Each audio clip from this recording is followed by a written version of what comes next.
Pero ma'am, hindi naman talaga sila pupunta dito. Dapat kasi ang plano po kasi nila sa Baguio po pupunta. Kaya yung kapatid ko po na na sumama, magkukommute lang po sana na uuwi dito kasi yung anak ko po dito mag-aaral. Para lang pong may kasama siyang magbitbit dun sa dalahin po na dala-dala nung asawa ko. Pero gano'n naman na po yung nangyari.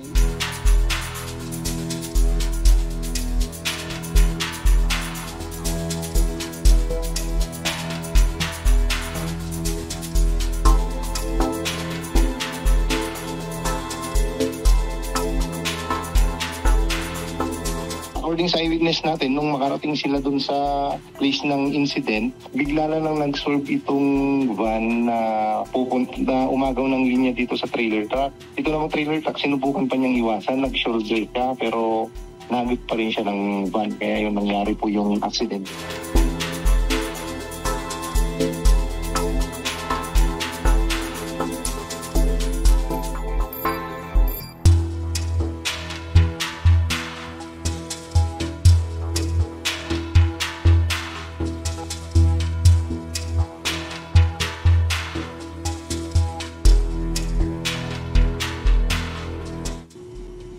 Sa mga kababayan po natin ngayon na bumabiyahe, lalo po ngayon at may bagyo, ingat lang po tayo lagi sa daan at maging defensive driver. And sa mga drivers naman po, kung hindi na po kaya ng katawan natin na magmaneho, hindi naman po masamang tumigil at magpahinga.